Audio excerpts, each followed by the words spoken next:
잡으면 내 편 어딨어?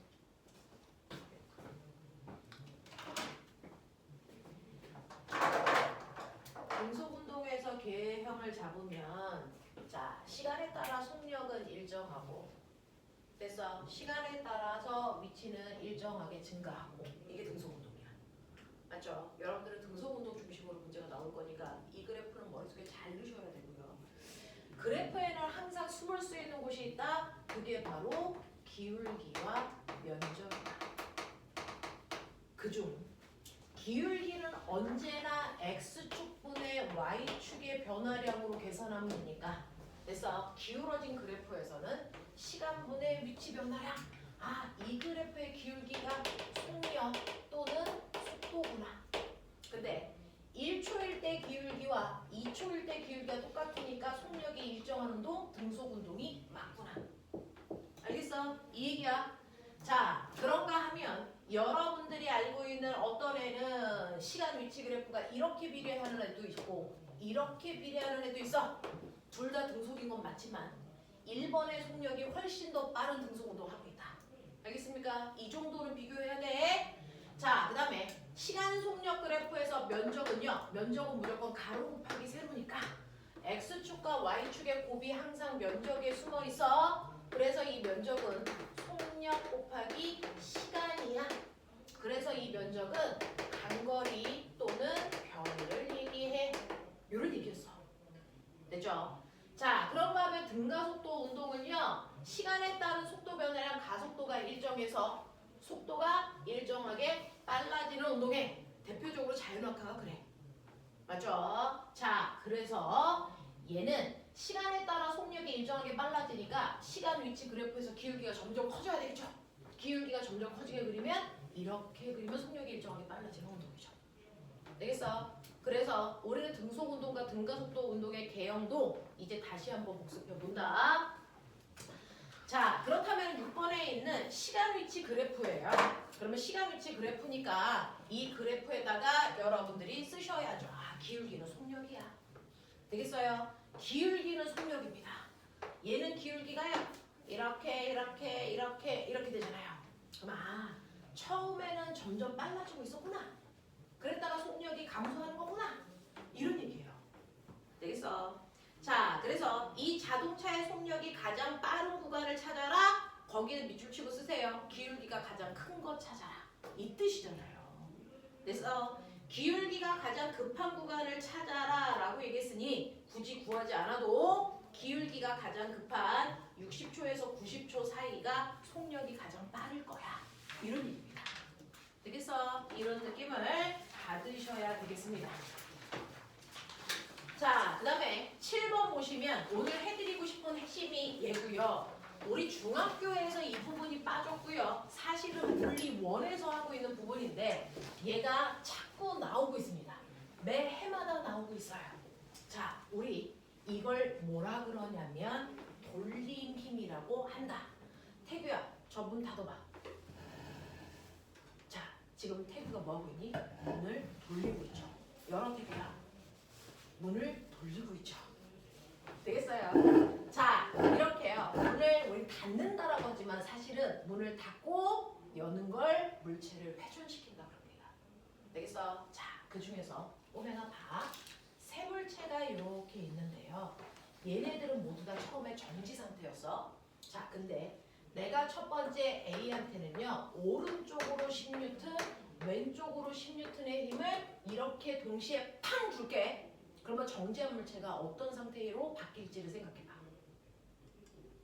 두 번째는 오른쪽으로 20N, 왼쪽으로 10N의 힘을 줄게. 그럼 얘는 어떻게 될까? B는.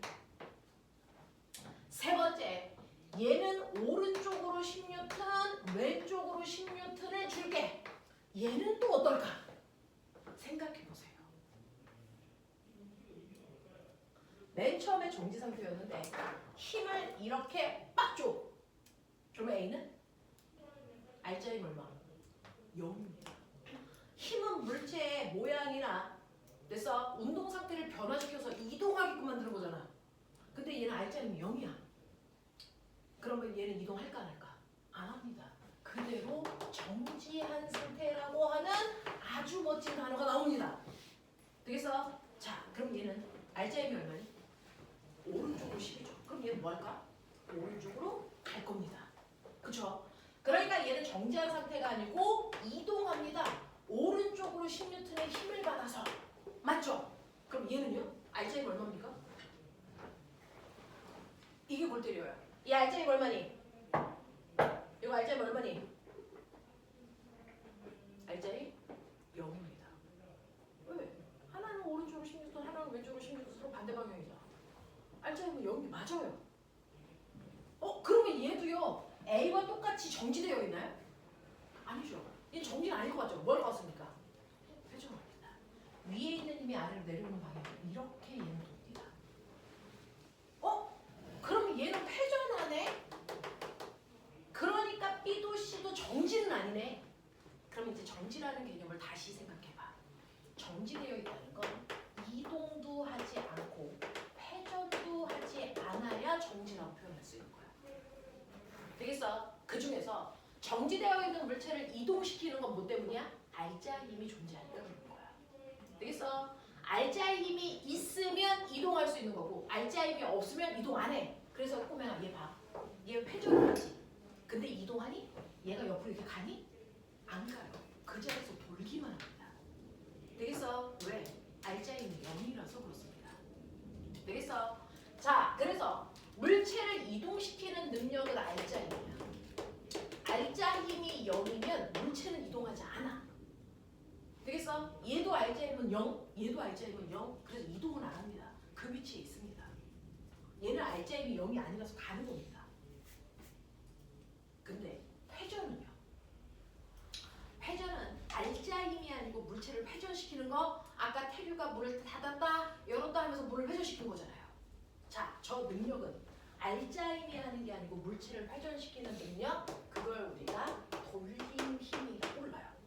물체를 회전시키는 능력은 돌림 힘입니다. 얘는 회전하지 않죠. 얘도 회전하지 않죠. 이 둘은 돌림 힘이 0이라서 회전을 안 하는 겁니다. 근데 얘는 회전을 하죠. 물체를 회전시킬 수 있는 능력, 돌림 힘이 있어서 회전하는 겁니다. 되겠어? 이렇게 물체를 회전시키는 능력을 우리가 돌림 힘이라고 하는데 그 돌림 힘은 뭐냐면 아까 태규가 문을 닫았다 열었다 할 때요. 저 문이 회전할 때 중심축이 있습니다. 어디요? 저 문의 경첩이요. 자, 경첩의 역할을 하는 내가 여기다가 이렇게 나사를 박았다고 치자. 그래놓고 얘를 중심으로 얘를 회전시킬 건데요. 그 중심축을 우리는 뭐라 그러냐면 이걸 받침점이라고 해요. 받침점으로부터 저는 이만큼 떨어진 여기에다가 수직한 방향으로 눌러서 힘을 줄 거야. 얼마? 10N. 얘는 받침점으로부터 얼마 떨어져 있어? 2m. 그래서 내가 받침점으로부터 떨어진 거리에 정확하게 수직한 방향으로 10N의 힘을 줘서 꾹 눌러. 이 색이 어떻게 될 것 같아? 내가 이걸 누르면 시간이 지나면 얘는요 회전을 합니다. 이렇게 회전을 해서 얘는 이렇게 옵니다. 이렇게 회전한 거죠. 되겠어? 자, 회전하는 방향은 둘 중에 하나예요. 시계 방향 아니면 반시계 방향. 자, 빨리 봐. 이거 무슨 방향이냐? 시계 방향이죠. 얘는 시계 방향으로 돌림힘을 받아서 시계 방향으로 회전했어요.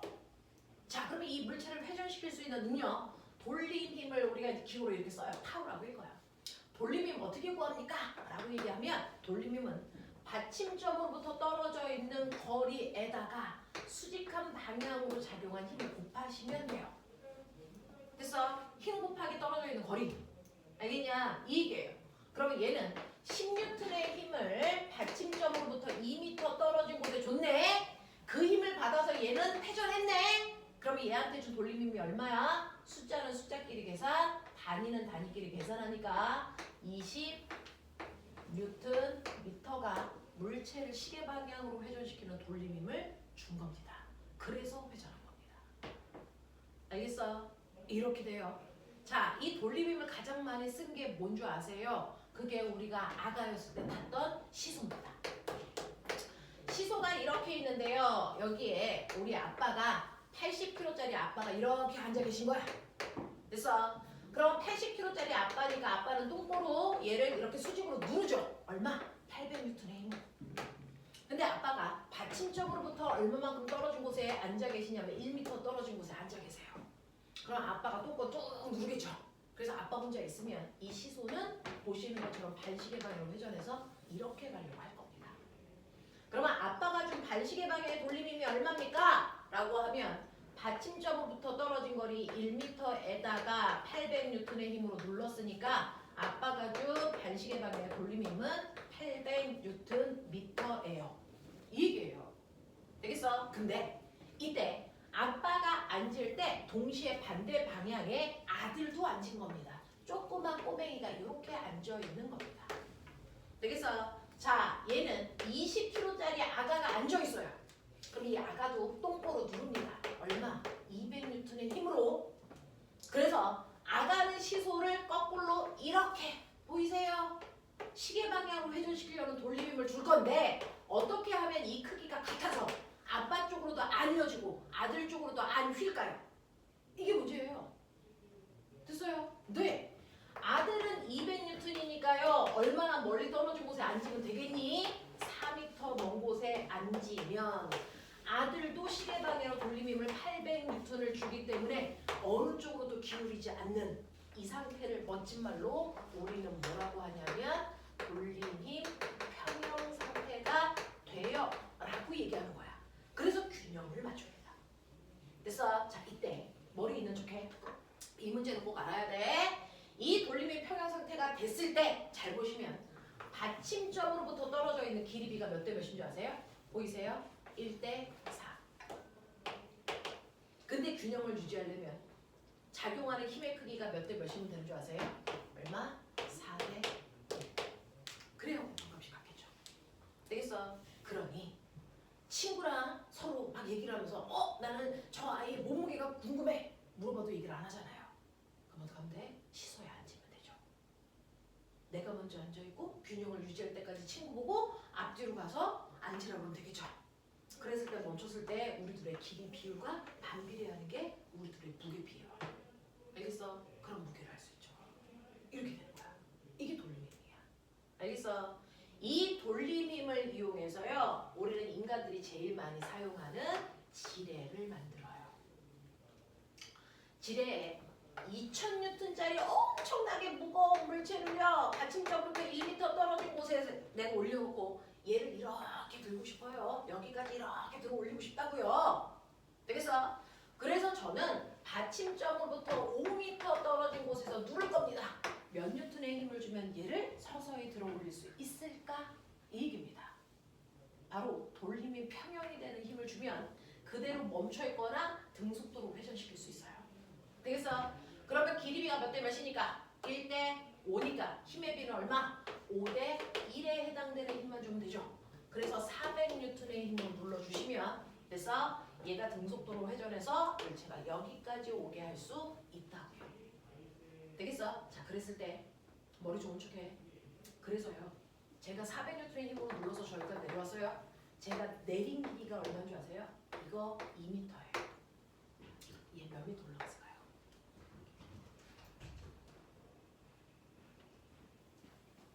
생각해. 몇 미터 올라갔을까요? 조은지 빨리 몇 미터 올라가서 0.4m요. 왜? 꼬매나 이 삼각형하고요. 이 삼각형이 뭐니? 닮음입니다. 보여요?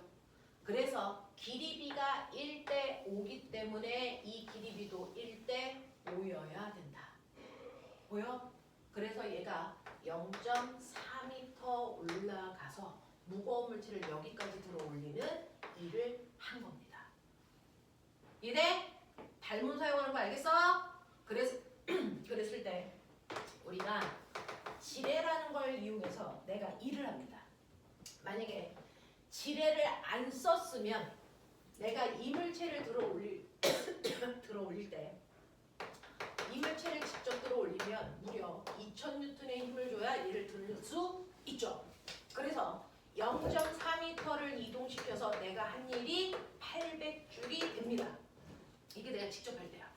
맞아? 근데 지뢰라는 도구를 사용하니까 내가 여기서 400N의 힘만 줘도 얘를 들었다는 얘기야. 그래서 우리가 주로 도구를 사용하는 이유가 힘의 크기를 줄이려고 사용하는 거죠. 자, 그래서 도구를 사용하니까 실제로 직접 들 때보다 힘이 5분의 1 적은 힘이 들었어. 이걸 우리는 과학에서 힘의 이득이 있다라고 얘기합니다. 이래. 자, 그래서 그럼 나는 힘의 이득이 있으니까 너무 좋겠네. 자, 근데 보면 힘을 5분의 1을 줄였더니요. 내가 얘를 0.4m 올리기 위해서 무려 몇 미터를 눌렀어야 되는 줄 알아? 5m. 무려 5배 긴 거리를 이동했어야 된단 말이야. 그러니 힘의 이득을 본 만큼 반드시 거리에 뭘 보냐면 손해를 봤습니다. 그러면 내가 도구를 사용해서 한 일은 얼마니? 힘 곱하기 거리 얼마? 2000줄의 일을 얼마야? 4, 5, 20 맞죠? 2000줄이죠. 되겠습니까? 이건 얼마야? 얼마니? 얼마니? 나 뭐 잘못했어? 이거 5배니까 2m잖아 이 새끼야. 얼마야? 이거 얼마니? 800이죠. 깜짝 놀랐네. 800줄의 일을 했죠. 되겠어? 자, 그럼 내가 일을 했을 때요. 힘의 이득을 받는데 그만큼 거리의 손해를 보니까 한 일의 양은 도구를 쓰나 쓰지 않으나 한 일의 양은 항상 같습니다. 예외는 없어요. 그래서 도구를 쓰나 쓰지 않으나 한 일의 양에는 변화가 없다는 일에는 이득이 없죠. 지구상에 아무리 과학기술이 발달해서 현란한 도구를 사용하더라도 한 일의 양은 변화시킬 수 없다. 다시 말해서 일의 원리가 성립합니다. 어떤 도구를 사용해도 한 일의 양은 변화시킬 수 없다. 일의 원리가 성립합니다. 되겠어? 자, 그래서 도구를 사용해서 힘의 이득을 본 만큼 반드시 거리의 손해를 보기 때문에 한 일의 양의 변화가 없다. 되겠습니까? 이걸 일의 원리가 성립한다라고 한다. 되겠냐? 자, 그래서 우리는 이렇게 돌림힘을 이용해서 사용한 게 대표적으로 도구다. 그래서 중심으로부터 떨어져 있는 거리와 힘의 비율이 반비례하는 관계를 이용해서 우리는 물체를 회전시킬 수 있고 그걸 이용해서 도구를 사용해서 힘의 크기를 줄일 수 있다. 그래서 이런 식으로 완벽하게 물체가 정지되어 있으려면 두 가지 조건을 만족해야 된다. 힘의 합력도 0이어야 되는 힘의 평형이 성립해야 되고 물체를 회전시키는 돌림힘도 평형이어야 된다. 이 두 개의 평형이 동시에 만족해야만 물체는 완벽한 정지일 수 있다. 그 두 개의 평형을 동시에 만족하는 걸 우리는 은재야 뭐라 그러니? 죽여버려 물리원을 했다는 년들이 자 힘의 평형과 돌림의 평형을 동시에 만족하는 걸 우리는 역학적 평형이 성립해요 라고 얘기해요. 알겠어? 이런 단어들도 알아도 자 그랬을 때 꼬맹아 7번 문제예요. 7번은 부잣집 아이들만 집에 있다는 모빌입니다. 어렸을 때 이거 있었니? 자 이렇게 되어 있어서 벽면에요. 여기에 이렇게 되어 있어서 요 길이가 1대 1이에요. 요 길이는 같아요. 여기가 P, 여기가 R. 그리고 이 P에다가요. 여기다가 추가 들어가 있는데 몇 개 들어가 있는지 모르겠어. 근데 요 끝에요. 또 다른 모빌이 이렇게 설치되어 있죠. 되겠어? 여기는 얼마냐면 추 하나가 들어가 있고요. 여기는 똑같은 추가 두 개가 매달려 있어. 자, 그러니까 이 추 하나의 질량을 M, 얘도 M, 얘도 M. 그러면 질량 B가 몇 대면 1대 2죠. 근데 얘가 균형을 유지하죠. 어느 정도 기울지 않았죠. 그러려면 길이 B가 몇 대 몇이어야 되니? 2대 1이어야 되겠죠. 됐어? 그래서 여기가 돌림의 평형. 맞냐? 자, 근데 결국은 이래서 기울지는 않았지만 결국은 이쪽 실에서 잡아당기는 게 얼마니? 3M입니다. 맞아? 3M이 매달려 있죠. 그래서 이 실을 3Mg의 힘으로 잡아당긴다는 게 핵심. 되겠니? 근데 얘가 균형입니다. 근데 길이 B가 몇 대 몇이야? 1대 1이라고요. 그러면 힘의 비율도 1대 1이어야 되니까 여기에 추 몇 개 집어넣어야 됩니까? 3개를 이렇게 집어넣어서 이쪽도 3mg가 되게끔 하셔야죠. 알겠습니까? 이 얘기입니다. 이 얘기입니다. 되겠죠? 그래서 A에는 추가 3개 있어야만 균형을 유지할 수 있어요. 라는 얘기를 하고 있다. 이게 돌림입니다. 그래서 선생님이 이따가 나눠준 프린트로 이 문제를 몇 개 연습해 볼게요. 자, 그 다음에 8번. 다음 중 열이 잘 전달돼야 좋은 거. 금방금방 빨리 뜨거워져야 좋은 게 뭐냐? 당연히 후라이팬 바닥이겠죠. 냄비 바닥. 그래서 그걸 빼. 주방 장갑, 국자 손잡이, 요리용 젓가락, 프라이팬 손잡이 이런 것들은 금방 뜨거워지면 안 되니까 얘네들은 오히려 열 전도율이 작은 물질로 그래서 쌓아놔야 된다. 그래서 답은 2번이다 라고 얘기하는 거 기억해 두세요. 자, 그 다음에 9번 보시면 광원장치 앞에서 막에 그림자가 생기는 모습을 한 건데요. 이때 그림자가 더 크게 할 수 있는 방법은 뭐니? 라고 했어요. 여기 조명 있어. 여기 물체 있어. 그래서 여기에 상을 맺힐 거야. 여기서 빛이 이렇게 직진해서 나가죠. 이렇게 나가지 않니?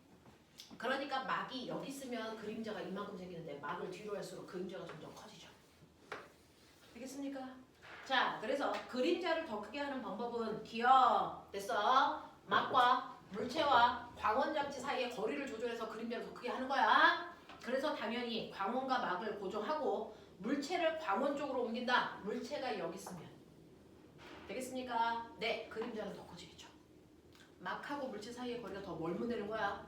물체를 왼쪽으로 움직이던 막을 오른쪽으로 움직이던 둘이 멀어지면 그림자는 더 커집니다. 알겠냐? 그래서 기억 맞는 거고요. 물체와 막을 고정하고 광원을 물체 쪽으로 옮긴다. 광원을 물체 쪽으로 더 가까이 해도 되겠어? 이 경사각이 더 커져서 이렇게 되는 거죠. 알겠냐? 산이 더 커져요. 경사각이 더 커지니까 이런 얘기 한번 그려보시면 돼요. 광원과 물체를 고정하고 막을 물체 쪽으로 옮긴다. 막을 물체 쪽으로 옮기면 상의 크기는 줄어들겠죠. 알겠습니까? 이런 얘기 해보시면 좋을 것 같습니다. 자, 그러면서 꼬맹아, 우리요. 자, 빛을 퍼뜨리는 광원장치 말해.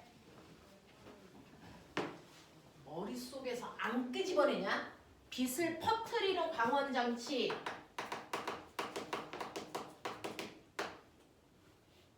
거울 중에 볼록 거울. 렌즈 중에 오목 렌즈. 됐어? 이렇게 퍼뜨리는 광원장치는요. 생기는 상이 딱 한 종류. 불러. 빛을 퍼뜨리는 광원장치에 생기는 상은 딱 한 종류밖에 없다. 뭐냐? 축소된 뭐죠? 정립. 허상만. 정립은 허상이야. 아가야. 되겠어? 자, 빛을 모으는 광원장치. 불러. 빛을 모은다. 네, 얘는 오목, 거울 있고요. 그 다음 뭐니? 볼록, 렌즈. 그래서 자, 이렇게 빛을 모으는 광원장치는 그 광원장치 하고요. 됐어? 자, 그 다음에 나하고의 거리에 따라서 상이 세 종류나 생겨. 불러. 가장 멀리 있을 때. 초점거리 2배보다 더 멀리 있을 때. 축소된 돌입, 실상. 돌입은 무조건 실상, 정립은 무조건 허상. 되겠냐? 네. 하루에 영어 단어 100개씩 외우는데 이걸 못 외우겠냐? 외워라. 자, 그 다음 초점거리 2배와 초점거리 사이에 있을 때 확대된. 됐어? 돌입, 실상.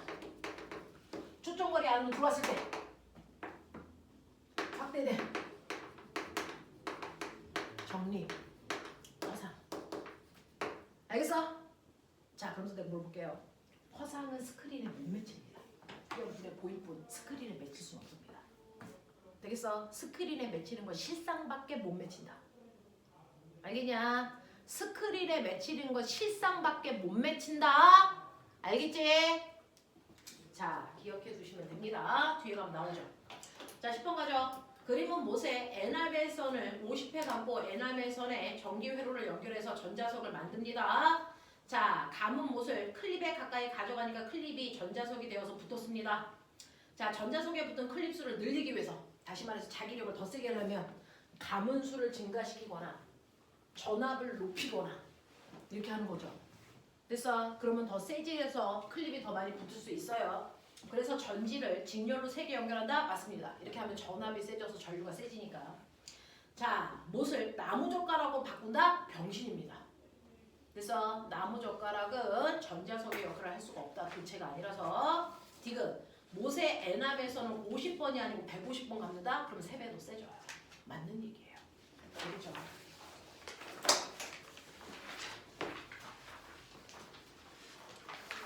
자, 그 다음에 11번이요. 다음 대화에서 빛의 굴절 그랬는데, 자, 나 물어볼게요. 빛이 굴절하는 이유.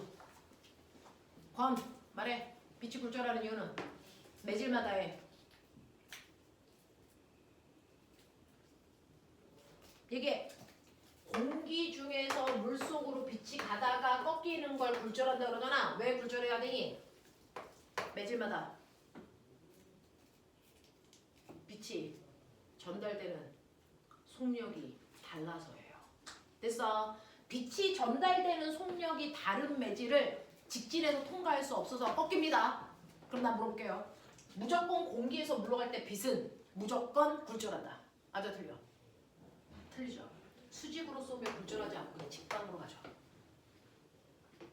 무슨 말인지 알죠? 이걸 뺀 나머지는 굴절합니다. 자, 굴절할 때요. 무조건 어느 매질 쪽을 향해서 굴절한다. 빠른 매질, 느린 매질. 느린 매질. 알겠어? 느린 매질 쪽을 향해서 꺾이기 때문에 꺾인 방향을 보면 어느 쪽 매질이 더 느린지를 우리가 확인할 수 있다. 알겠습니까? 이런 얘기야. 됐죠? 이렇게 매질 간의 속력이 달라서 꺾이는 현상을 우리가 굴절이라고 한다. 자, 굴절 때문에 나타나는 거요. 거기에서 하늘, 수빈, 미진 다 굴절입니다. 거기 렌즈 들어있거든요. 되겠어? 다 렌즈 들어있습니다. 그러니까 굴절이 맞습니다. 돋보기에는 볼록 렌즈, 여러분들 안경에는 오목 렌즈, 카메라에도 볼록 렌즈 다 들어있어요. 됐어? 자, 근데 다운이 화장실 거울 미친년이지. 화장실에 있는 거울은 굴절이냐 반사냐? 반사 이용한 거죠. 이게 어떻게 굴절이냐 이 얘기다. 되겠어? 그래서 틀린 거죠. 자, 물컵에 있는 빨대가 꺾여 보이는 것도 마찬가지다. 맞습니다. 이것도 빛의 굴절 때문이죠. 알겠냐? 자, 그래서 틀린 건 다운이다 라고 얘기하는 거 기억해 두셔야 됩니다. 자, 12번. 거울이 있어요. 평면 거울이 있는데 내가 됐어? 볼 수 있는 친구는 누구냐? 바로 빛의 경로에 의해 결정되죠. 내가 여기 있어요. 그러면 내 얼굴에서 반사된 빛은 이렇게 반사돼서 나갈 때 그냥 나가는 게 아니고 반드시 입사각과 반사각의 크기가 같아야죠. 맞아? 그러면 사실은 내 얼굴을 볼 수 있는 애는 얘는 못 봐요. 얘도 못 본다고요. 얘만 나를 볼 수 있다고요. 알겠어? 내 얼굴에서 반사된 빛이 이 방향으로만 가지 일로 가는 빛은 없기 때문이에요. 무슨 말인지 알아? 그래서 거기에 있는 나에다가 그래서 여기 거울 있고 여기에 나라고 하는 아이가 있잖아요. 거기서 빨리 거울로 선. 그랬을 때 이 입사각과 같은 방향으로 반사각을 그려서 가보십시오. 누구랑 만나는지. 알겠습니까? 네. 그래서 얘는 항상 입사각과 반사각이 같아야 되는 반사 법칙이 성립되기 때문에 나를 볼 수 있는 사람은 나밖에 없습니다. 라고 얘기하는 거 기억해 두셔야 돼. 되겠어? 요렇게 된다. 라고 하는 거.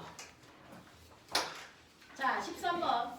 다음 보기는 소리의 성질인데 아까 했습니다. 소리의 3요소. 자, 소리는 기체, 액체, 진공을 통해 전달될 수 있다라고 했는데 태규야, 여기서 기억에서 틀린 거. 맞아요. 소리는 진공을 통과할 수 없어서 그렇습니다. 자, 그러면 소리는 진공을 빼고요. 고체, 액체, 기체를 통과할 수 있는데 권서연, 어떤 매질을 통과할 때 소리는 제일 빠르니? 고체, 액체, 기체 중에 어디를 통과할 때 소리의 속력이 제일 빠를까요? 그쵸. 자, 소리는 고체 매질을 통과할 때 속력이 제일 빨라요. 그 다음 액체고 그 다음 기체입니다. 그 기체 중에서도 더운 공기를 통과할 때의 속력이 찬 공기를 통과할 때 속력보다 더 빠릅니다. 맞죠? 자, 근데 빛은 거꾸로입니다. 빛은 아무것도 없는 진공 매질을 통과할 때 속도가 제일 빠르고요. 그 다음 기체, 액체, 고체입니다. 됐어? 자, 근데 똑같은 건 빛도 더운 공기를 통과할 때 속력이 찬 공기를 통과할 때 속도보다 더 빠르다. 알겠습니까? 이건 같아요. 라고 얘기했습니다. 그래서 기억에 진공 때문에 틀린 거고요. 소리는 진행하다가 벽에 부딪히면 반사될 수 있다. 맞아요. 빛의 성질. 됐어? 파동의 성질, 직진, 반사, 굴절, 간섭, 회절. 알겠습니까? 반사될 수 있습니다. 그래서 메아리 치는 거죠. 자, 디귿. 서로 다른 악기의 소리를 우리가 음색을 통해서 구별할 수 있다? 당연합니다. 그래서 바이올린 소리, 피아노 소리, 음색으로 구분합니다. 자, 14번 문제 전멸, 마진, 됐어? 퍼센트 0%. 자, 우리 진자요. 진자가 가끔 나와. 자, 우리요. 진자는요. 힘을 받는 운동이니 힘을 받지 않는 물체의 운동이니? 말해. 진자는 힘을 받습니까? 안 받습니까? 준이 얘기해. 진자는? 힘을 받아. 힘을 받아야 되는 이유가 뭐야? 힘이 뭐야? 그쵸. 빠르기와 방향을 변화시키고 있기 때문에 힘을 받았다는 걸 우리가 예측할 수 있죠. 됐어. 진자 운동은 매 순간 빠르기와 방향이 바뀌고 있기 때문에 얘는 알자의 힘을 받겠구나. 자, 그럼 준이가 얘기해. 빠르기와 방향을 다 바꾸려면 물체의 운동 방향과 어느 방향에 힘이 작용해야 되니? 그쵸. 비스듬한 방향으로 알자의 힘이 작용하고 있다는 얘기입니다. 되겠어? 자, 그랬을 때 양 끝단 A, B, 가운데를 O. 공기 저항 없어. 내가 A에서 가지고 있을 거야. O로부터요. H만큼의 높은 곳 여기에 추를 가지고 있다가 손을 놓을 거야. 공기 저항 없어. 얘 반대편 어디까지 가니? H 높이까지 올라갈까? 그보다 더 올라갈까? 그보다 아래쪽에 있을까? 반대편에 이 높이. H보다 클까? 작을까? 아니면 같을까? 정확하게 같죠. 왜 그래야 되니? 왜 그래야 될까요? 왜 높이가 정확하게 같아야 될까? 준익이 뭐라고? 역학적 에너지가 보존돼야 되기 때문이죠. 공기 저항 없으니. 그러니까 얘가 이 높이에서 내려가면서 위치 에너지가 운동 에너지로 바뀌었으면 다시 그 운동 에너지가 위치 에너지로 바뀌어 속력이 0이 될 때까지 올라가야죠. 그러니까 양쪽의 높이는 같아야 됩니다. 공기 저항 없으면. 알겠어? 그래서 이 공간을 무한반복 운동하고 있는 게 바로 진자 운동인데, 자, 이때 양 끝에서의 속력 얼마? A와 B에서의 속력 얼마? 0. 0이 될 때까지 올라갔다 순간 멈췄다가 다시 내려오잖아요. 됐어? 그럼 속력이 제일 빠른 곳이 어딥니까? 위치 에너지가 운동 에너지로 가장 많이 바뀐 O 지점입니다. 여기가 속력이 최대. 여기가 속력이 최대고요. A, B에서의 속력은 0입니다. 됐어? 자, 그러면서 얘는 양 끝단에서요. 됐어? 양 끝단에서 이물체가 받는 힘은요. 중력하고 장력을 합성한 이 방향의 힘이 알자의 힘이 돼요. 됐어? 자, 중력과 장력을 합한 됐어? 이 힘이 얘를 운동시키는 알자의 힘이 된다고요. 되겠냐? 자, 그래서 이 힘의 방향과 물체의 운동 방향이 비스듬하기 때문에 빠르기와 방향이 다 바뀌는 운동을 할 수밖에 없다. 이게 진짜 운동이다. 근데 문제는 얘가 내려오면 내려올수록 됐어? 내려올수록 중력과 장력이 이루는 각도가 점점 180도에 가까워집니다. 합력의 크기는 두 힘이 이루는 각도가 커질수록 합력은 점점 뭐해진다? 작아집니다. 되겠어? 그래서 합력은 양 끝단위 힘의 크기가 최대. 그래서 중심이 최소. 그러면 힘의 크기가 제일 크면 힘을 질량으로 나누면 가속도죠. 힘의 크기가 제일 큰 곳이 가속도도 최대. 알겠어? 이 얘기잖아. 이 얘기잖아. 무슨 말인지 알지? 하겠지? 되겠어? 자, 그래서 여러분들이 보시면 기억. 최고점에서 90력의 크기는 실이 추를 당기는 힘의 크기와 같습니까? 라고 했는데 최고점에서요. 실이 물체를 잡아당기는 힘이 90력이니? 라고 하면 아니요. 왜요? 90력은 알자의 힘이죠. 그쵸? 90력은 알자의 힘이니까 중력과 잡력을 합해서 90력이 돼야죠. 되겠냐? 7이 잡아당기는 장력만이 구심력이 될 수는 없습니다. 니은 속력은 최저점에서 최고점보다 크다. 당연해요. 위치 에너지가 운동 에너지로 바뀌니까 가장 최저점인 5점에서 속력이 최대입니다. 자, 그 다음에 디귿 추에 작용하는 알짜임의 크기는 최고점에서가 최저점보다 크다. 양 끝단이 큽니다. 이유는 두 힘이 이루는 사이각이 작을수록 합력이 커지죠. 되겠어? 근데 얘가 아래로 내려오면 중력과 장력이 이루는 각도가 거의 180도에 가까워져. 각이 커져. 그러니까 합력은 작아지는 거죠. 알겠습니까? 내 말이 무슨 뜻인지 알아? 이해되지? 너네 했었던 거 기억나지? 어떤 물체? 이 방향으로 4N, 4N, 4N. 이 개놈의 새끼들 명절 끝나고 와가지고 맹돌이가 돼가지고 4N. 이쪽으로 3N, 3N, 3N, 3N. 그냥 요 각도가 30도, 60도, 90도, 120도. 알짜임이 제일 큰 거. 알짜임이 제일 큰 거. 30도. 각도가 작을수록 알짜임이 커진다. 기억나요? 자, 근데 얘는 가장 끝에 있을 때는 중력하고 장력이 이루는 각도가 요만큼. 예를 들어서 120도. 근데 가장 아래쪽으로 내려오면 중력과 장력이 이루는 각도가 180도. 각도가 점점 커지죠. 알짜임의 크기가 점점 줄어든다는 얘기입니다. 되겠어요? 그래서 알짜임의 크기가 가장 큰 게 양 끝단이다 라고 하는 거 기억하셔야죠. 자, 넘어가죠. 자, 그림과 같이 물이 일부 채워져 있는 밀폐된 원통형의 물병에 A, B에 송곳을 작은 구멍을 이용해서 뚫습니다. 자, 구멍이 뚫어져 있는 위치를 다르게 하죠. 자, 보면 이 문제 되게 좋고요. 이걸 살짝 응용해서 과거 입시 문제로 나왔었습니다. 이 문제 되게 좋은 거예요. 문제에 정확하지는 않고 약간의 오류는 있지만 어쨌든 간에 그냥 기본적인 포맷으로 생각하면 맞는 문제. 자, 여기에요. 요만큼의 물이 둘 다 같은 높이만큼 이렇게 채워져 있고 여기 뚜껑을 이렇게 막았으니까 여기는 공기, 여기는 물. 이렇게 돼. 졸면 뒤져. 자, A는 아래 구멍을 뚫어요. B는 윗구멍을 뚫어요. 이런 얘기예요. 되겠어? 자, 그러면 구멍을 뚫는 순간 어떻게 될까? 여기서 물이 나옵니다. 나 궁금해. A에서 B에서 물이 나오거든? 물발은 누가 더 셀까? 물발은 누가 더 셀까? A 구멍에서 나오는 물발? B에서 나오는 물발? 아니면 같아? 태규, 찍어. 어디 물발이 더 멀리 나갈까?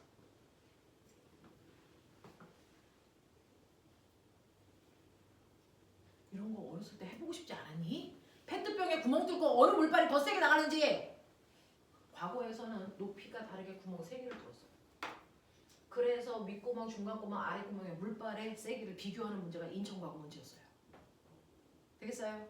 자, 이때 어느 쪽에서 물발이 더 세게 나오니? 물은 왜 나오니? 압력 때문이죠. 밖에는 공기가 누르는 대기압 1기압이 있고요. 안에는 여기 있는 공기와 물이 누르는 수압이 있는데, 그래서 안에 있는 수압이 2기압으로 더 세. 그러면 센 쪽에서 약한 쪽으로 밀려 나오는 거잖아요. 되겠어? 그래서 나오는 거거든요. 근데 보면 수압이 어느 쪽이 더 높을까요? 이 구멍이 느끼는 수압이 더 클까? 이 구멍이 느끼는 수압이 더 클까? 당연히 이 구멍이죠. 왜? 이 구멍보다 물 더 많이 위에 있고요. 얘는 이 구멍보다 물 요만큼밖에 없어요. 얘는 1.5. 밖은 1기압. 이래요. 되겠어? 얘는 자기 높이보다 물이 이만큼 많아서 2기압에 해당되는 압력이라고 치자. 그러면 압력 차이가 더 크니까 이쪽에서 물이 훨씬 더 멀리 이렇게 나오고요. 얘는 이렇게 나와요. 되겠어? 압력차 때문에 밀고 나오는 겁니다.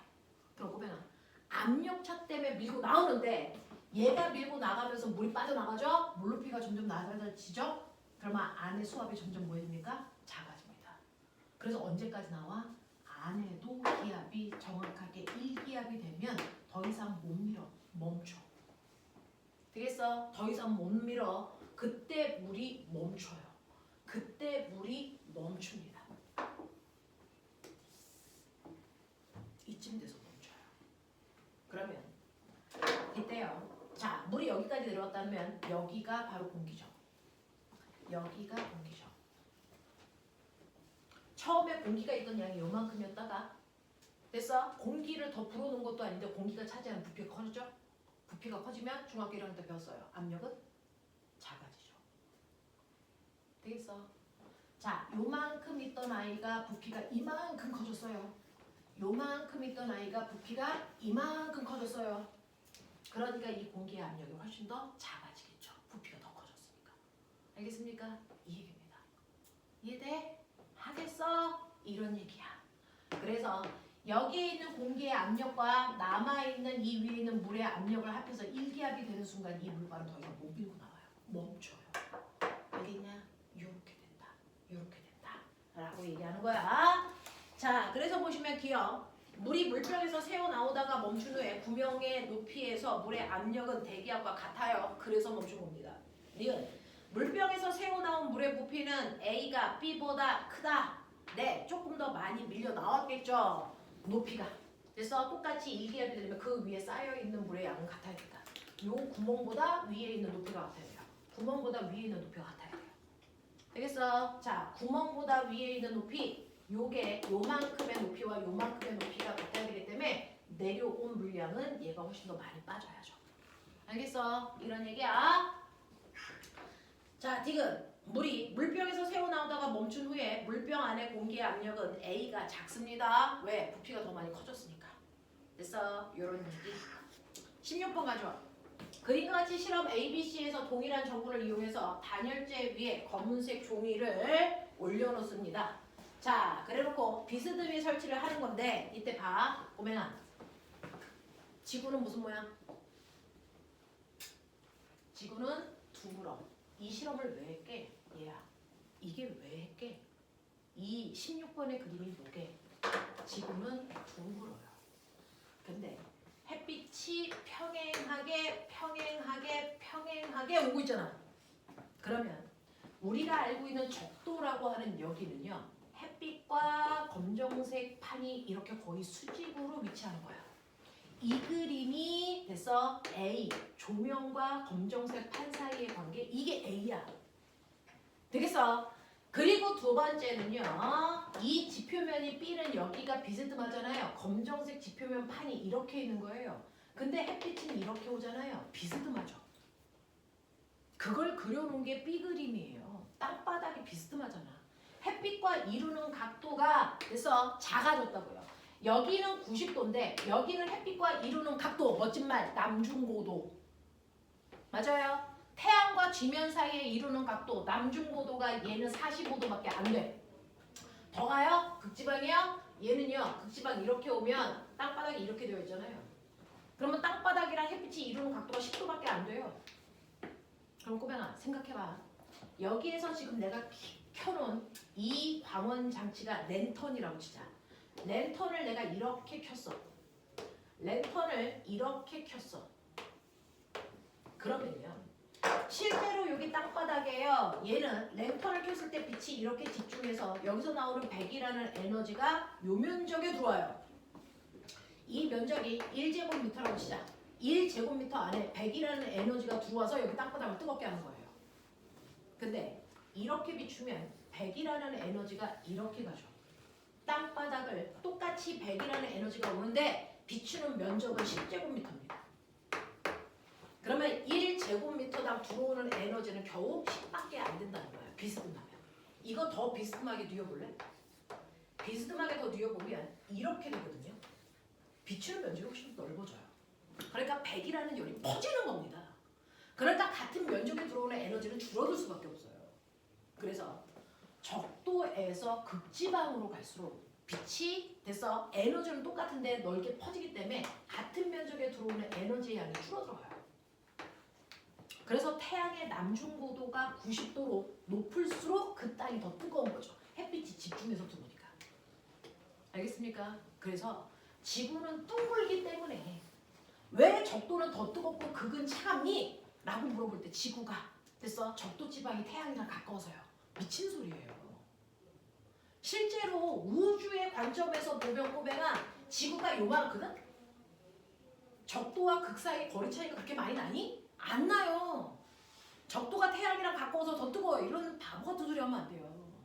적도가 더 뜨거운 이유는 태양과 지표면이 이루는 남중고도가 됐어 90도에 가깝기 때문에 더 뜨거운 거고요.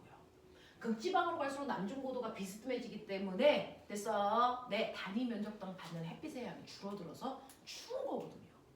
됐어 그걸 이 그림으로 비교한 거예요. 그래서 A는 적도, B는 극지방. 그리고 거기에 됐어 이렇게 종이를 집어넣으면 됐니? 햇빛이 필터돼서 들어오는 양이 더 줄겠죠. 그래서 가장 뜨거운 건 A, 그 다음 B, 가장 차가운 게 C 이렇단 얘기예요. 되겠어? 그래서 이거 답은 어렵지 않은데 이게 얘기하고자 하는 건 지구의 위도에 따라 됐어 햇빛이 들어오는 양이 다르다는 걸 표현하는 멋진 그림이에요. 의미를 알아두는 게 더 중요하다. 그래서 답은 4번이다. 넘어가죠. 학생이 평평한 바닥에서 도미노 놀이를 하다가 나무 토막이 중간에 쓰러졌습니다. 라고 하는 여러분들 도미노 게임을 할 때요. 물체가 이렇게 서 있을 수도 있고요. 물체가 쓰러져서 넘어질 수도 있어요. 자, 이때 서 있는 아이가 더 큰 값을 갖는 게 뭐냐? 위치 에너지예요. 왜? 위치 에너지는요. 이 물체의 무게 곱하기 됐어? 바닥면으로부터 떠 있는 높이죠. 그럼 무게가 10g 똑같은 거 아니에요? 10N 똑같은 거 아니에요? 아니죠. 물체의 무게는 어디에 있다고 생각하는 거야? 그 물체의 무게 중심. 그 물체의 무게 중심에 있다고 생각하는 거죠. 그래서 바닥면으로부터 물체의 무게 중심까지의 높이. 물체의 무게 중심까지의 높이. 보이세요? 얘가 훨씬 더 높죠. 되겠습니까? 그래서 쓰러지기 전 세워있는 아이의 위치 에너지가 누워있는 아이의 위치 에너지보다 당연히 높을 수밖에 없어요. 그 위치 에너지를 우리는 포텐셜 에너지라고 하는 거예요. 알겠습니까? 이런 얘기를 하고 있습니다. 자, 18번 보죠. 자동차가 12시 10분에 10km의 다리를 들어서서 얘가 10km의 다리를 빠져나갈 때요. 가장 짧은 시간 내에 빠져나올 수 있는 방법은 뭡니까? 라고 얘기하는데 꼬맹아 속력이요. 이 아이가 속력을 100으로 출발해서 갈 거야. 가장 먼저 10km를 갈 수 있는 방법은요. 100km의 속력을 유지해서 가야 이면적이 10km일 시간이 훨씬 더 짧죠. 얘가 속력을 줄이면 됐어? 네, 100km를 가기 위해서 더 많은 시간이 걸려요. 되겠어? 그리고 얘가 속력을 느리면 더 높이면 과속이 걸려요. 그래서 속력을 빠르게 하는 건 불가능하죠. 그러면 일정한 속력을 가거나 속력을 줄이거나 이렇게 해야 되는데 속력을 줄이면 같은 면적을 가기 위해서 시간이 더 걸릴 수밖에 없어요. 그래서 등속도로 갈 때가 가장 적은 시간에 통과할 수 있다. 자, 그러면 시간은 속력분의 거리인 거 아시죠? 그래서 100km의 속력으로 10km를 가야 되기 때문에 걸린 시간은 얼마? 0.1시간이야. 1시간은 60분이니까 0.1시간은 6분이죠. 되겠어? 그래서 얘가 출발한 게 12시 10분이니까 도착한 건 12시 16분에 도착할 수 있습니다. 이런 얘기. 넘어가죠. 19번. 그림과 같이 학생 A가 주전자에 물을 끓이고 있습니다. 자, A는 가스레인지에 불 꽂이 주전자를 뜨겁게 해서 물을 끓게 합니다. 자, 물에서 열이 전달되는 방법. 찬이야, 얘기해봐. 액체에서 열이 이동하는 방법은? 대류죠. 됐어. 액체에서 물이 이동하는 방법이요. 액체나 기체에서 열이 이동하는 방법은 대류라고 하고요. 고체에서 열이 이동하는 방법은 전도고요. 아무 매질의 도움도 받지 않고 열이 직접 이동하는 게 복사라고 한다. 그러니까 내가 주전자에서 물을 끓이는 건 뜨거워진 물은 올라가고요. 찬물이 내려오는 대류에 의해서 끓이는 겁니다. 알겠습니까? 이 얘기를 하고 있어. 자, 그러니까 하늘이, 수빈이 다 병신이에요. 주전자의 밑바닥과 윗부분이 동시에 뜨거워질 수는 없죠. 뜨거워진 물이 위로 올라가야 되잖아요. 그러니까 아래쪽이 먼저 뜨거워지고 위가 나중에 뜨거워지는 거야. 알겠어? 자, 그래서 주전자에 담긴 물은 동시에 뜨거워진다 라고 하는 하늘이와 수빈이는 대류를 모르는 거죠. 미진이 주전자의 윗부분에 있는 물이 먼저 데워져. 얘는 더 모르는 아이죠. 되겠어? 다운이요. 주전자의 물이 위아래로 이동해서 열을 이동하는 방법을 전도라고 한다. X표 대류라고 해야죠. 자, 고은이 복사의 방식으로 열이 전달되어 A의 몸이 따뜻하게 되어 있다. 자, 여기서 물이 끓는 건 대류고요. 그리고 이 돌 앞에 내가 서 있었더니 얼굴 뜨겁게 느껴져요. 내 얼굴까지 열이 오는 건 복사의 형태로 오고 있다. 이런 얘기를 하고 있어요. 되겠어? 네, 이런 얘기를 합니다.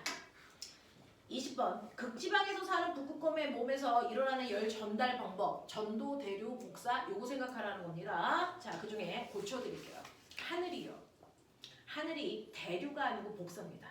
복사를 이용해서요. 적외선 카메라로 북극곰을 발견할 수 있다라고 하는 적외선이 비친 거 알죠?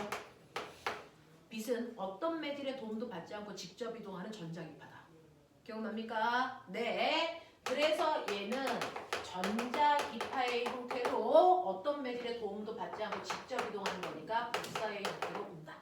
이 얘기예요. 그래서 우리 옛날에 체온이요. 접촉식 온도계로 쟀단 말이죠. 그래서 액체 수은 온도계로 쟀어요. 그러면 그거는 열이 전도돼서 대류에서 열 팽창해서 온도를 재는 거야. 근데 요즘은 비접촉식 적외선 온도계로 재죠. 걔는 열을 복사 형태로 받아서 찍는 겁니다. 알겠어? 네. 자, 그 다음에 두 번째. 자, 털이 많은 북극곰이 털이 적은 북극곰보다 체온 유지에 유리한 건 뭐냐? 엄마가 추울 때 밍크 코트 입으시죠. 라고 하는 털이 북실북실한 애들은 상대적으로 따뜻합니다. 털 때문에? 아니요. 털들 사이에 공기가 갇혀 있어. 그래서 공기가 가만히 있으면 됐어. 공기는 됐어. 이렇게 가만히 있을 때 무슨 역할을 한다고? 단열재의 역할을 한다고. 단열재의 역할을 한다고. 그래서 북극곰들은요. 털이 북실북실해서 그 안에 공기를 많이 품고 있어서 열이 밖으로 빠져나가는 걸 차단합니다. 대류를 막습니다. 그래서 단열의 효과가 있습니다. 알겠어? 그래서 우리 집에 거실 창이 이중창으로 되어 있어 창과 창 사이에 공기가 있잖아요. 이 아이가 전도와 대류를 막아서 단열 효과를 나타내는 겁니다. 되겠냐? 네, 보온병의 이중막도 이겁니다. 공기가 대류를 막아주는 겁니다. 자, 그 다음에 북극곰의 털이 흰색. 자, 꼬맹아, 북극곰의 털은 흰색으로 보이죠? 흰색 아니에요. 가까이 가면 투명한 무색입니다. 빛의 산란 때문에 흰색으로 보이는 거고요. 자, 그리고 그 투명한 털 안쪽의 살이 까매요. 그래서 열을 흡수해서 따뜻하게 지낼 수 있는 겁니다. 알겠어? 자, 그래서 흰색이 대류를 이용한다? 말도 안 되는 소리야. 자, 그 다음에 다운이. 북극곰의 손에 놓여있는 얼음이 녹는 이유는요. 손을 통해서 열이 전달되기 때문이니까 전도입니다. 다운이 맞는 거고요. 북극곰의 코에서 나오는 미출처 김. 무슨 상태? 김은 고체니, 액체니, 기체니. 북극곰에서 양반김 나오질 않는다. 이 밥탱이들아. 북극곰의 코에서 나오는 김 뭐야? 그거 액체니, 기체니? 액체입니다. 기체 아닙니다. 됐어? 조그만 물방울들이 나오는 거야. 그 액체들이 열을 대류시키는 거죠. 되겠습니까? 이런 얘기예요. 그래서 맞는 건 다음이 4번입니다. 자, 21번. 자, 21번 틀린 사람이 있을까?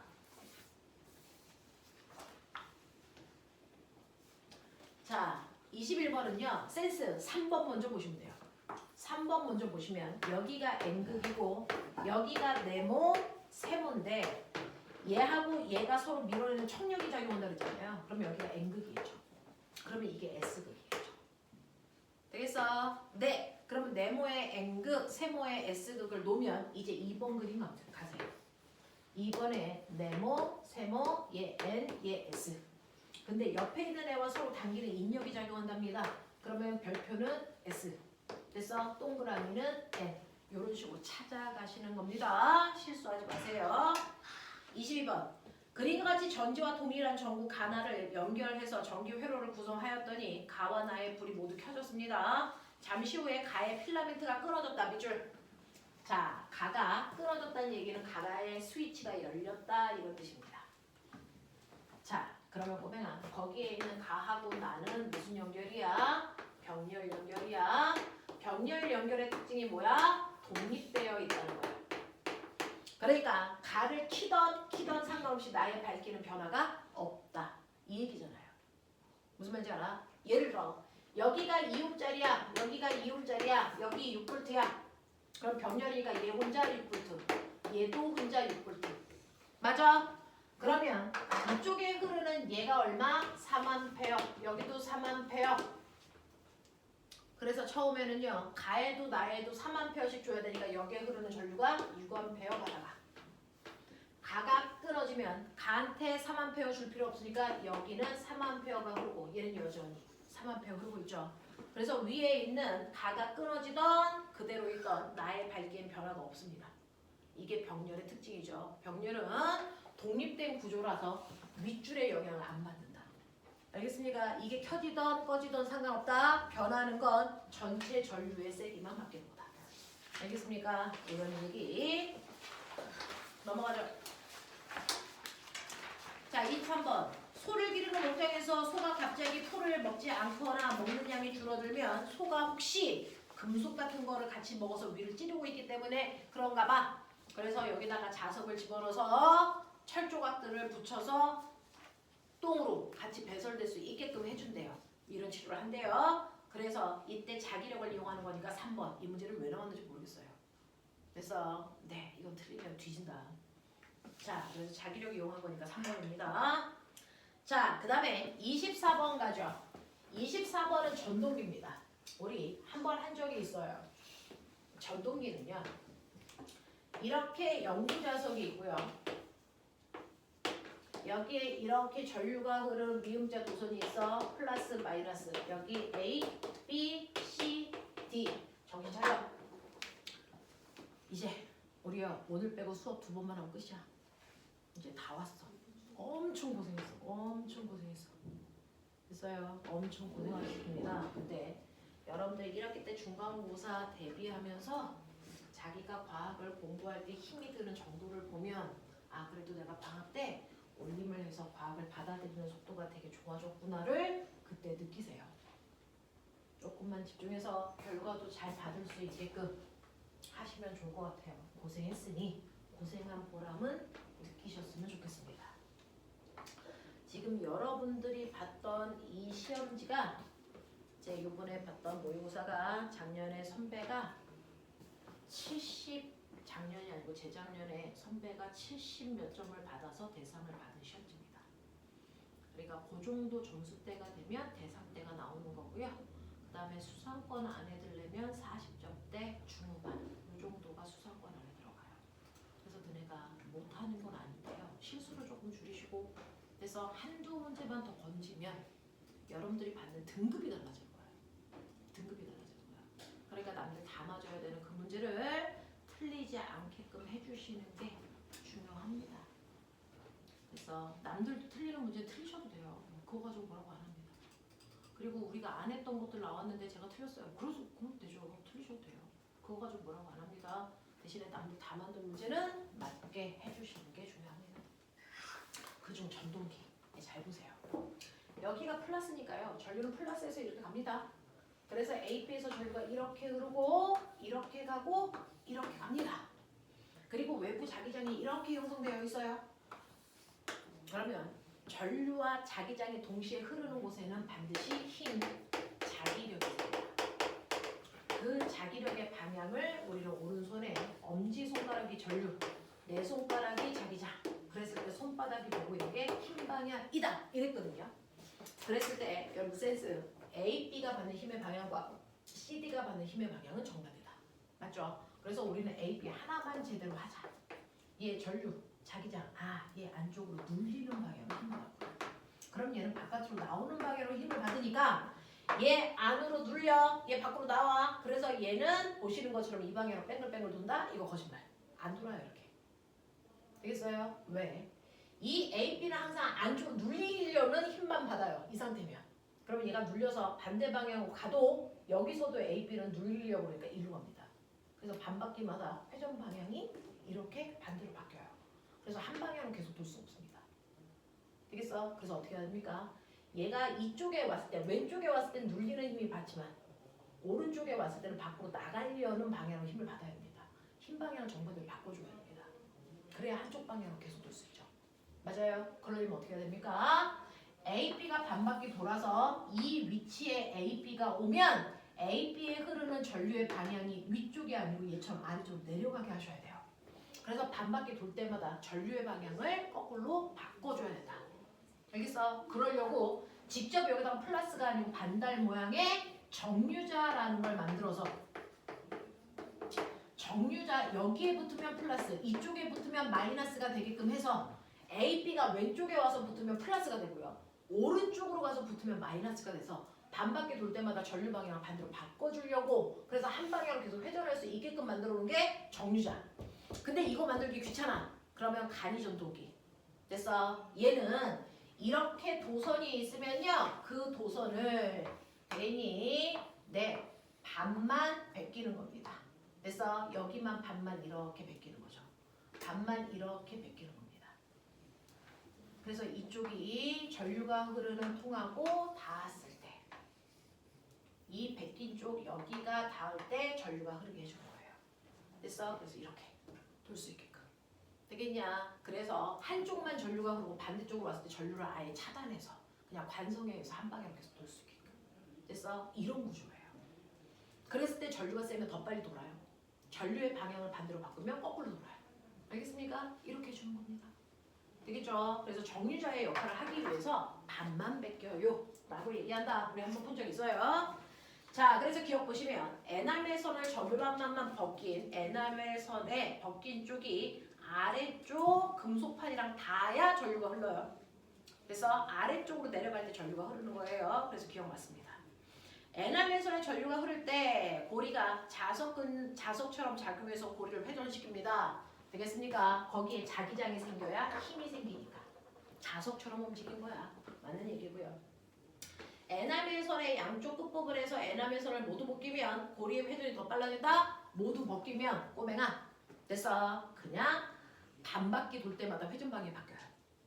됐어? 더 빨리 도는 거 아니야? 회전 방향이 됐어? 이 정류자 없는 거랑 똑같은 상태.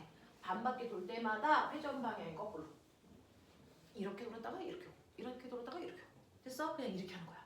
회전 속도를 빠르게 하려면 전압을 높이는 방법밖에 없습니다. 알겠어? 이렇게 된다 라고 하는 거 기억해. 자, 마지막 25번.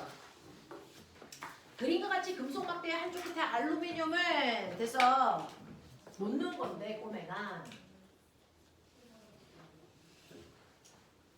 털가죽으로 만든 문질은 풍선은요 마이너스 전기를 띠고 있어요. 거기다가 금속 막대를 이렇게 놓은 거죠. 그러면 이 금속 막대인 알루미늄 막대요. 이 금속 막대는 가까운 쪽은 반대 극, 먼 쪽은 같은 극으로 대전된다. 근데 거기에 그래서 알루미늄 호일을 이렇게 놓는다. 그러면 이렇게 가까이 있으면 꼬맹아 가까이 있는 쪽은 반대 극, 먼 쪽은 같은 극인데 아예 붙여버리면 그냥 같은 극 된다. 기억나? 그래서 얘가 전기를 띠는 순간 얘도 같은 마이너스를 띠니까 청력에 의해서 얘가 팡 하고 튀어나가요. 그거 하는 겁니다. 무슨 말인지 알아? 자, 근데 이 금속 막대를 세워놔야 되잖아요. 그래서 여기 종이컵으로 이렇게 놓은 거예요. 그러면 종이컵이 부도체니까 이때 전자가 이렇게만 움직이지 얘한테 안 간다고요. 근데 이게 부도체가 아니고 도체로 바꾸면 여기 있던 전하의 일부가 일루도 가지만 일루도 가서 여기 전하의 세기가 약해집니다. 그러면 얘가 마이너스를 띄더라도 그 힘이 약해지니까 튕겨 올라가는 세기가 약해지겠죠. 알겠어? 그 얘기입니다. 그 얘기입니다.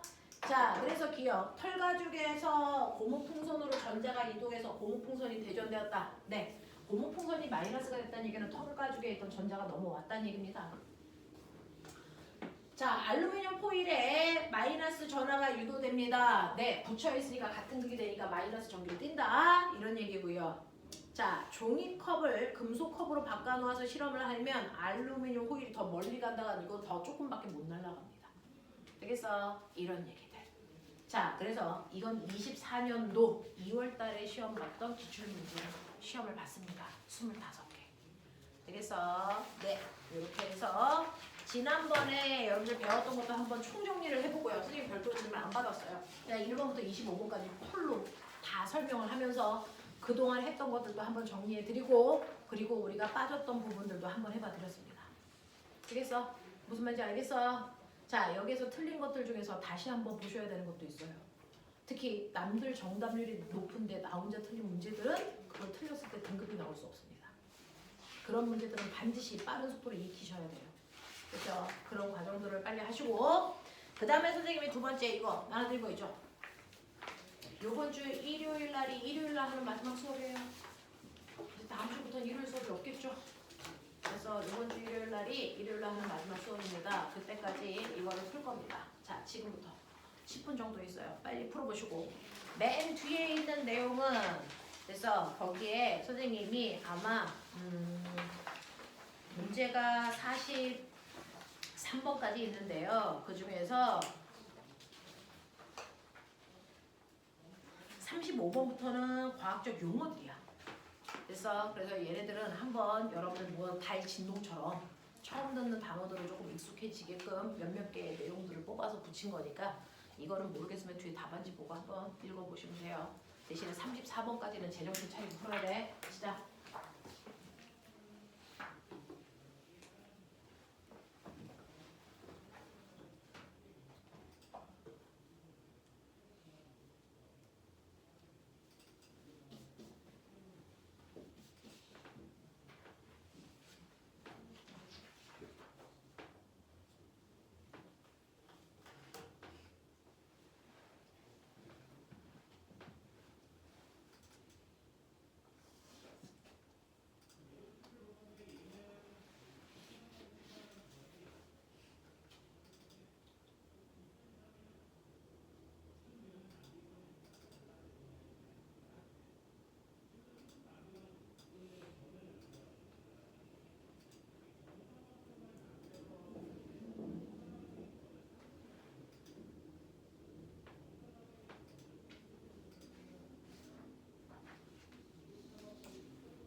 왜 기억이 없지?